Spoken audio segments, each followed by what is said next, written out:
설탕, 꿀, 레몬즙, 소금 이 재료들을 보면 여러분들은 무엇이 생각나십니까? 언뜻 보면 달콤한 디저트에 필요한 요리 재료쯤으로 생각하실 수 있겠지만요, 알고 보면 인류 역사상 가장 오래된 왁싱 재료라고 합니다. 왁싱, 여러분이 생각하는 제모 방법 맞습니다. 털없이 매끈한 피부를 유지하기 위해서 요즘은 여성들뿐만 아니라 이 남성들도 제모에 관심이 많다고 합니다. 수많은 제모 방법 중에서도 꾸준히 번거롭고 아픈 작업을 반복적으로 해야 하는 왁싱, 생각만 해도 몸이 좀 지금 찌릿찌릿하지 않으십니까?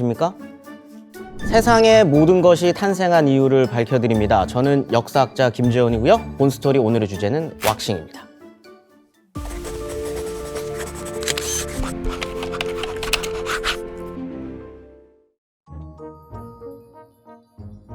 제모에 대한 인류 역사는 여러분이 생각하시는 것보다 굉장히 오래됐습니다. 특히 지금처럼 미적인 의미를 가지고 제모한 건 고대 이집트가 그 시작이라고 볼 수 있는데요. 고대 이집트인들은 동시대 다른 민족들에 비해서 미용 분야에 상당히 관심이 많았습니다. 특히 고온의 건조한 기후에서도 이 건강한 피부를 유지하기 위해 여러 방면으로 노력을 많이 하는 편이었는데요. 제모도 피부 건강을 위한 수단 중 하나였습니다. 그래서 일반인들은 이 남녀 할 것 없이 머리를 짧게 깎았고요. 얼굴에 털을 면도하는 건 물론이고 팔, 다리, 겨드랑이의 털도 뽑았다고 합니다. 특히 신전을 드나드는 신관들은 몸을 정결하게 유지해야 한다는 규칙이 있어서 매일 목욕과 제모로 남들에게 보여지지 않는 곳까지 깨끗하게 유지했다고 합니다. 제모 방법으로는 이미 청동제 면도칼이나 이 족집게도 있었고요. 아까 말씀드린 이 설탕이나 꿀, 밀랍 같은 천연 재료를 배합해 털이 난 부위에 붙였다가 떼어내며 털을 뿌리채 뽑는 이 왁싱 방법도 탄생하게 됩니다. 고대 그리스 로마 시대에도 크게 다르지는 않았습니다. 현존하는 조각상이나 그림을 보더라도 머리카락이나 눈썹, 수염 같은 부분은 아주 정교하고 세밀하게 표현되어 있지만 겨드랑이의 털이나 중요 부위의 채모는 표현되어 있지 않습니다. 때문에 이 시대에도 남녀를 막론하고 제모는 익숙한 행위였을 것으로 추정되고 있습니다. 실제로 고대 로마인들이 제모를 중요시하던 분위기는 당대 연애시로 유명했었던 시인 오비디우스의 살행의 기교라는 저서에서 잘 나타나는데요. 그는 여성의 몸을 아름답게 연출하는 법에 대해서 이렇게 기록했습니다. 종아리 털을 깎는 것은 필수사항이다. 뿐만 아니라 세련된 남자에 대해서도 제모의 중요성을 강조했는데요. 콧구멍에서 잡초가 비집고 나와선 안 된다. 염소들의 왕, 저 지독한 악취를 풍기는 수점소가 네 겨드랑이 밑에 살지 않도록 해라. 이렇게나 관리되지 않은 털에 대해 불같이 야단을 치면서 말입니다.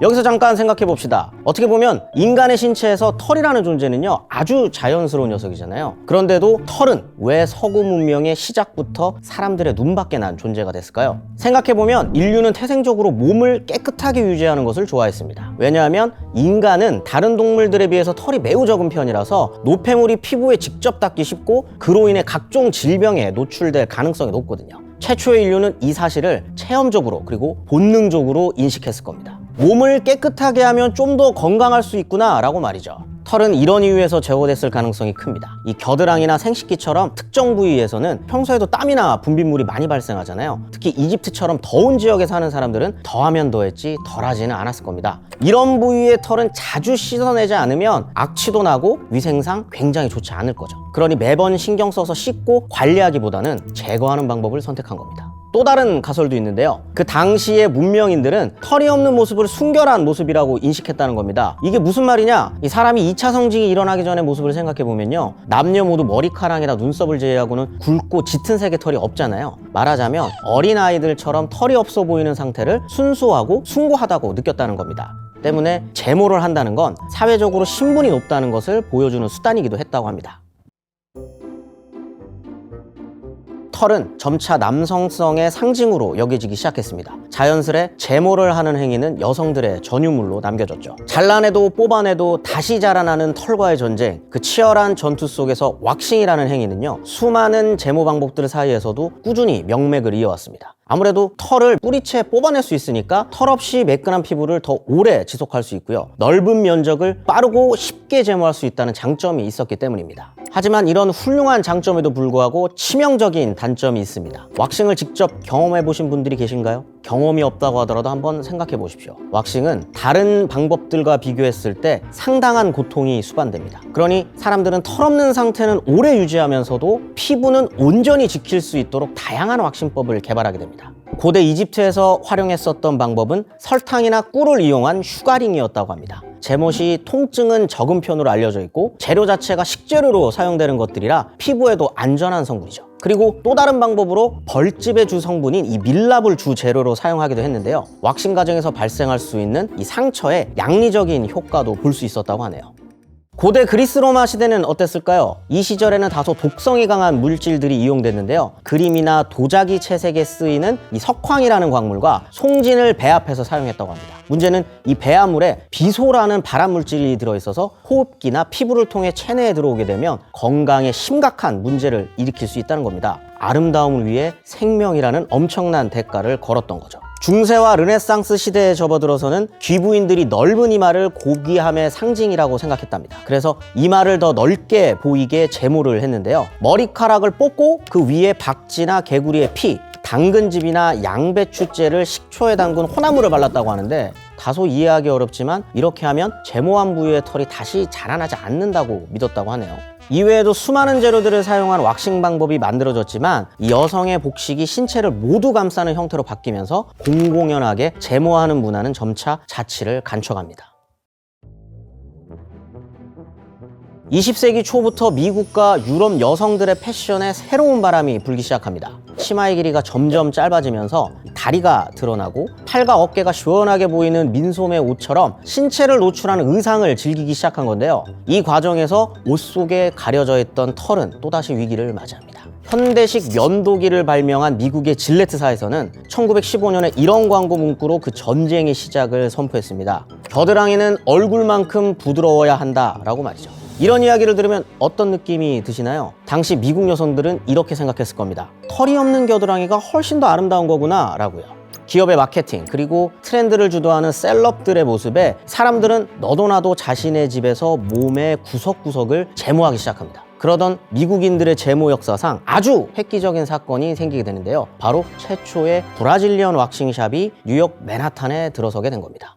브라질리언 왁싱이 뭔지 모르시는 분들을 위해 간단하게 설명하면요. 이 생식기나 항문 주변에 있는 털, 그러니까 음모를 전부 왁스로 제모하는 겁니다. 이 파격적인 왁싱샵을 시작한 사람은 브라질의 파딜라라는 가문의 7자매 중 둘째 자네아라는 여성인데요. 원래는 브라질 비토리아라는 작은 항구 도시에서 이 가족들이 함께 살았다고 합니다. 80년대에 접어들면서 파딜라 가문은 가세가 기울고 파산하게 됐는데요. 일찍이 미국으로 이민을 간 막내 동생은 뉴욕에 네일샵을 열어서 제법 돈을 많이 벌 수 있게 되었다고 하는데요. 이게 돈이 된다고 하니까 다른 자매들도 다 함께 미국으로 향하게 됐다고 합니다. 미국에서의 생활을 이어가던 1987년 어느 날이었습니다. 7자매 중 이 둘째인 자네아는 모처럼 해변에서 가족들과 시간을 보내고 있었는데요. 비키니를 입은 어떤 여성을 우연히 보게 됩니다.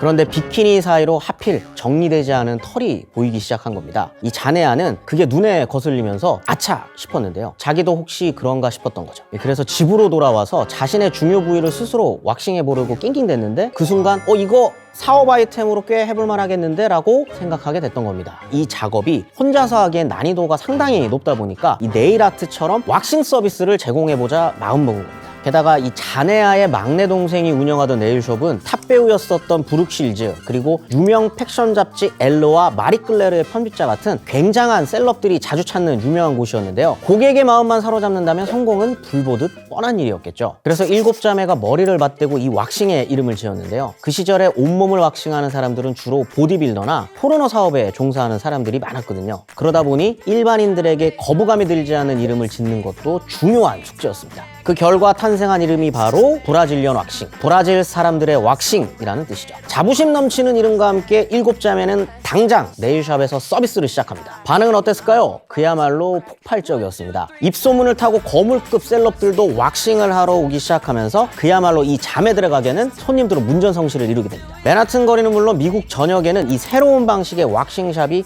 넘쳐나게 됐습니다. 2007년에 베니스 국제영화제에서 황금사자상을 받았었던 이 새끼라는 작품 기억하시나요? 영화 개봉 당시에 유난히 우리나라에서 크게 화제가 됐었던 이슈가 하나 있습니다. 바로 여주인공인 배우 탕웨이 씨가 극중 배드신에서 제모하지 않은 겨드랑이 털을 그대로 보여준 건데요. 영화 내용보다 이 제모에 더 큰 관심을 가지게 됐거든요. 마치 보면 안 될 부끄러운 것을 본 것처럼 말이죠. 사실 영화는 이 시대 고증이 상당히 잘 된 편이었습니다. 한국을 비롯한 아시아 국가에서는 이 서구 문화가 유입되기 이전까지 신체상의 털을 자연스럽고 소중한 것이라고 생각해서 이 제모를 거의 하지 않았거든요. 신체발부 수지부모라는 말 다들 들어보셨죠? 조선시대엔 우리 몸이 부모님께 받은 것이니 소중히 여겨야 한다며 이 머리카락조차 마음대로 자르지 못했잖아요. 또 옛말에 털이 많으면 미인이다 라고 하기도 했고요. 하지만 일제강점기에 일찍이 개화한 신여성들은 털에 대한 전통적인 관념도 달리 보기 시작합니다. 적극적으로 언급되거나 다루어지지 않았을 뿐 공공연한 제거의 대상으로 여기기 시작한 거죠. 그러한 생각은 해방 이후 한국 여성들에게도 쭉 이어집니다. 그러던 중 80년대부터 수입 자율화의 폭이 폭발적으로 증가하면서 해외의 물건이나 문화도 물밀듯이 국내로 유입되기 시작합니다. 88년 서울올림픽으로 전례 없던 많은 외국인들이 한국을 찾았고요. 89년부터는 우리 국민들의 해외여행도 전면 자율화되면서 미국이나 유럽의 문화가 한국 사회에 자연스럽게 스며들게 되었던 겁니다. 여기에 왁싱 유행이 본격적으로 불붙는 시기가 도래하게 되는데요. 90년대 중반 이후 젊은이들 사이에 피부 관리와 성형수술이 유행처럼 번져나가기 시작한 겁니다. 그것도 젊음의 중심, 강남을 중심으로 말이죠. 압구정이나 신사동의 넘쳐나는 피부과와 이 성형외과들이 이맘때 많이 들어서게 되는데요. 마케팅을 위해서 강조했던 것이 여성 제모의 필요성입니다.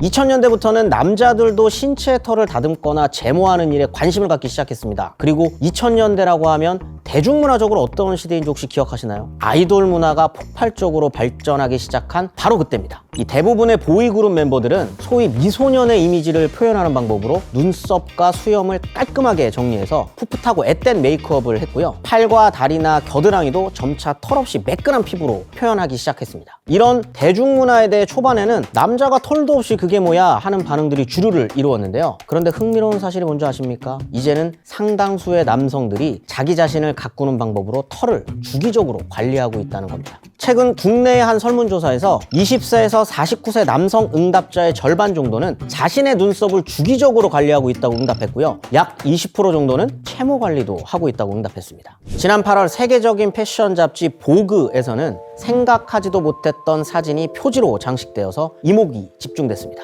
바로 영국 출신의 배우인 엠마 콜린이 겨드랑이 털을 그대로 노출한 사진이었는데요. 최근 할리우드 셀럽들이 겨드랑이 털을 제거하지 않고 대중 앞에 나서고 있다고 전하면서 털에 대한 대중의 인식이 변화하고 있음을 시사했습니다. 시대의 변화와 함께 제모도 필수가 아닌 선택의 길로 들어서고 있는 걸까요? 그런 분위기 속에서 이 왁싱은 계속해서 명맥을 이어갈 수 있을지 앞으로의 변화가 궁금해집니다. 왁싱의 본 스토리를 함께 들여다본 여러분의 생각은 어떠십니까? 저는 더 흥미로운 주제로 다음 주에 찾아뵙겠습니다. 해보실 수 있나요? 이거 뭐 나가는 거예요? 아니면 인터뷰인가요? 아직 그런 거 있어요.